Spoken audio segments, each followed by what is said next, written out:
अस्सलाम वालेकुम व्यूअर्स। आज वहाब रियाज ने बतौर चीफ सिलेक्टर अपनी पहली प्रेस कॉन्फ्रेंस की और दौरा ऑस्ट्रेलिया के लिए खिलाड़ियों के नामों का ऐलान किया। आज की प्रेस कॉन्फ्रेंस में एक बहुत ही हैरानकुन वाकया देखने में नजर आया। हारिस रऊफ के हवाले से टीम की अनाउंसमेंट हुई, हारिस रऊफ का नाम नहीं था। पूछा गया कि हारिस रऊफ को क्यों नहीं खिलाया जा रहा, तो वहाब रियाज ने कहा कि मैं खुलकर बताऊंगा, मैं कोई चीज़ नहीं छुपाऊंगा। जो लड़का टीम के लिए अवेलेबल होगा हम उसको इन फ्यूचर मौका देंगे, जो नहीं अवेलेबल होगा हम उसके बारे में ज़्यादा सोचेंगे नहीं। उन्होंने कहा कि हारिस रऊफ से हमने राब्ता किया था, दौरा ऑस्ट्रेलिया के लिए आपको लेकर जाना है, तो हारिस रऊफ ने हमें इनकार कर दिया। जिसके बाद मैंने बतौर यानी कि वहाब रियाज ने मोहम्मद हफीज जो कि पाकिस्तान क्रिकेट टीम के डायरेक्टर हैं उनसे बात की, मुशावरत की। फिर मोहम्मद हफीज और वहाब रियाज ने मेडिकल पैनल से पूछा कि आया कि क्या वहाब रियाज की फिटनेस लेवल ये है कि वो ऑस्ट्रेलिया का टूर कर सके और ऑस्ट्रेलिया के खिलाफ मैच खेल सके। मेडिकल पैनल ने बताया कि बिल्कुल खेल सकते हैं वो। अब हमने ये तो मैं आपको बताऊंगा, जो हारिस रऊफ को जो सोर्स कह रहे हैं कि क्या वजह है, क्यों नहीं खेले, ये भी हम आपको बताएंगे। लेकिन पाकिस्तान के चीफ सिलेक्टर जो कि अबूरी चीफ सिलेक्टर है, पहली अनाउंसमेंट थी, पहले स्क्वाड का वो ऐलान कर रहे थे और हारिस रऊफ के वाले से इस तरह की स्टेटमेंट दे रहे थे जो कि बहुत हैरानकुन थी। इस तरह की स्टेटमेंट से बड़े मसाइल क्रिएट हो सकते हैं, एक प्रोपोगंडा क्रिएट हो सकता है हारिस रऊफ के खिलाफ। ट्विटर्स पे मुख्तलिफ ट्रेंड बन सकते हैं कि जो लड़का मुल्क के लिए नहीं अवेलेबल उसको टीम से निकालो। बात यह है कि हारिस रऊफ वर्ल्ड कप के अंदर 2 दफा इंजरी का शिकार हुआ, पसलियों के दर्द का। उसको वर्ल्ड कप में कारकर्दगी भी आपके सामने, कोई इतनी जबरदस्त कारकर्दगी भी नहीं थी, उसकी खूब धुलाई हुई। एशिया कप में भी उसको पसलियों का दर्द शुरू हुआ। अब एक लड़का अगर आराम करना चाहता है टेस्ट सीरीज के लिए और उसकी तवज्जो T20 वर्ल्ड कप के लिए है जो कि जून के अंदर होना है, और वो अपने आप को उस वक्त के लिए प्रिपेयर कर रहा है और इंजरी से बचने की कोशिश कर रहा है, उस लम्हात से बचने की कोशिश कर रहा है कि वो अनफिट न रहे बल्कि T20 वर्ल्ड कप के लिए फिट रहे, तो इसमें तो आपको इसके फैसले का एहतराम करना चाहिए। आप ही लोग थे जब ज़का अशरफ के साथ मुलाकात होती थी, जब वर्ल्ड कप के अंदर पाकिस्तान की नाकिस कारकर्दगी थी, तो उस वक्त कहते थे कि ये लड़के तो वनडे के है ही नहीं है, उनको टेस्ट का तजर्बा है ही नहीं है, ये T20 के प्लेयर हैं। अब वो आपके फैसले का एहतराम कर रहे हैं, वो अपने आप को मान रहे हैं कि उनकी इतनी ज़बरदस्त कारकर्दगी नहीं है, वनडे के अंदर भी टेस्ट मैचों के अंदर भी नहीं हो सकती, तो वो अपने आप को थोड़ा सा गैप दे रहे हैं, रेस्ट दे रहे हैं, T20 के लिए अपने आप को प्रिपेयर कर रहे हैं। अब मामला यह है कि Haris Rauf world cup T20 के लिए अपने आप को प्रिपेयर कर रहा है, तो इसमें आपको इसके फैसले का एहतराम करना चाहिए और इस तरह की स्टेटमेंट देना कि जो लड़का टीम के लिए अवेलेबल होगा हम उसके बारे में आगे सोचेंगे, बजाय इसके उस लड़के के बारे में पॉजिटिव आप रिमार्क्स दें। अब इस तरह के आपने रिमार्क्स दिए हैं कि हमने उसके साथ रब्ता किया कि आप टीम के लिए खेलें, उन्होंने इनकार कर दिया और हम इन फ्यूचर उन लड़कों के बारे में सोचेंगे जो पाकिस्तान के लिए अवेलेबल होंगे। आप समझते हैं आप ये क्या कह रहे हैं? इससे बड़े मामलात खराब हो सकते हैं। ट्विटर्स के ऊपर मुख्तलिफ टॉपिक ट्रेंड बन सकते हैं हारिस रऊफ के खिलाफ कि जो लड़का क्रिकेट में पाकिस्तान के लिए नहीं अवेलेबल उसको टीम में जगह नहीं होनी चाहिए।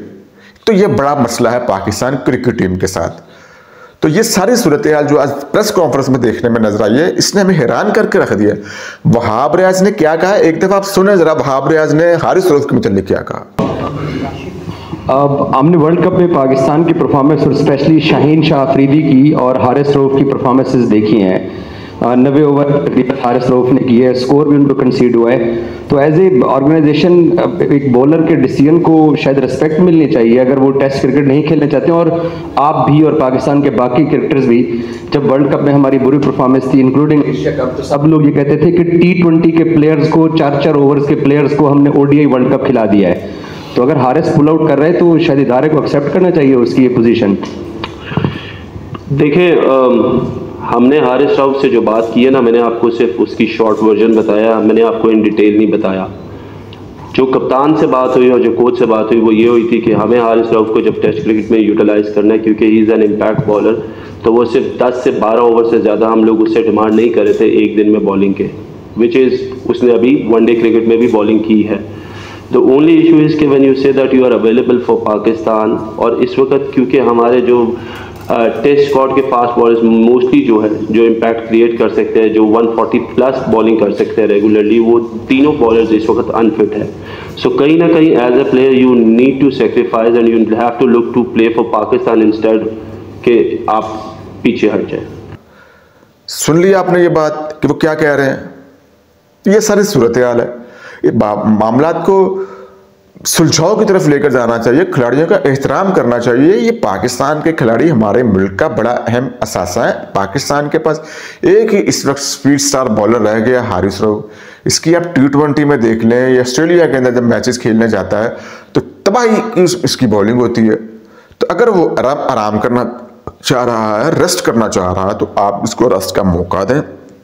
और आज की सारी तवज्जो T20 वर्ल्ड कप के ऊपर है, बजाय इसके इसको कंट्रोवर्शियल बनाने की क्या जरूरत पड़ी हुई है। अब इस तरह मामला को आगे उठाएंगे तो ये तो मामला बहुत खराब हो जाएंगे। मामला चीफ सिलेक्टर की भी ना का चला जाएगा, उस बॉलर की का भी ना का। हम इस तरह के फैसले से पाकिस्तान का बड़ा आगे ही नुकसान कर चुके हैं। हमने बड़े बड़े पाकिस्तान के कीमती बॉलर इस तरह ज़ाया किए हुए हैं। आप क्रिकेट की हिस्ट्री में अगर मैं आपको बताऊं तो आप हैरान हो जाएंगे। लोग जानते हैं क्या कुछ होता रहा है। पाकिस्तान के बड़े बड़े लीजेंडरी प्लेयर नए आने वाले सुपरस्टार बॉलर्स के साथ क्या कुछ करते रहे, उनके कैरियर को खराब करने के लिए बहुत से हथकंडे इस्तेमाल करते रहे हैं। बाहर ऐसा नहीं होना चाहिए। हमें दुनिया की बेहतरीन टीम बनने के लिए हमें बड़े बड़े फैसले लेने पड़ेंगे। एज अ चीफ सेलेक्टर अगर आपके पास अथॉरिटी है तो आप इस तरह की स्टेटमेंट देकर सारी चीज को मुतनाज़ा बनाने की कोशिश कर रहे हैं। आप हारिस रऊफ के खिलाफ एक बड़ी कंपेन इस तरह चल सकती है। आपको अगर वो इसी पर तनकीद हो रही थी ना कि ये टेस्ट मैचों का प्लेयर नहीं है, ये वनडे का प्लेयर नहीं है, ये T20 का प्लेयर नहीं है, अब वो आपके फैसले का एहतराम कर रहे हैं। वो अपने आप को रेस्ट दे रहे हैं कि ठीक है आप किसी और को मौका दें। जब आप लोग कह रहे हैं कि ये बॉलर T20 का, टेस्ट का नहीं, वनडे का, तो आपके फैसले का एहतराम किया। तो फिर आपसे सवाल ये पूछा गया था, आप लोग तो क्रिटिसाइज करते थे, आप इसके फैसलों का एहतराम करें। तो आगे से कहा जाता था हमने इसको तरीके से इस्तेमाल करना था, हमने टेस्ट मैचों में 10-12 स्कोर देने थे, हमने इससे ज्यादा स्कोर नहीं देने थे। आप प्लेयर्स को पॉलिश ही नहीं कर रहे। वर्ल्ड कप के अंदर पाकिस्तान की नाकिस कारकर्दगी रही। जिस तरीके से पाकिस्तान क्रिकेट टीम को क्रिटिसाइज किया गया, जिस तरीके से कैप्टनसी बदली बाबर आजम की, आपके सामने रोहित शर्मा फाइनल मैच हार गया। क्या उनकी टीम ने उस कप्तान को बदला? उनकी मैनेजमेंट बदली? ये चीजें हमें सीखनी चाहिए, लर्न करनी चाहिए। आज की वहाब रियाज की जो प्रेस कॉन्फ्रेंस हुई है हारिस रऊफ के हवाले से, यकीनन एक बड़ी हैरान कुन प्रेस कॉन्फ्रेंस थी कि ये क्या हो रहा है, ये क्या मामला क्या हो रहा है। अब लोगों के जहन में मुख्तलिफ सवालात जन्म ले रहे हैं कि आया कि हारिस रऊफ वहाब रियाज के साथ मुकाबला कर रहा है या वहाब रियाज हारिस रऊफ के साथ पंगा डाल के बैठ गया। बाल आने वाले दिनों में क्या होगा, ये मामला किस हद तक बिगड़ेगा, क्या ये मामला हल की तरफ जाएगा या नहीं जाएगा, एक एक चीज हम आपको इसके बारे में अपडेट करते रहेंगे। अगर आपको क्वेश्चंस करना चाहते हो तो कमेंट्स में सवाल पूछ सकते हैं। नेक्स्ट वीडियो तक के लिए इजाजत देते हैं।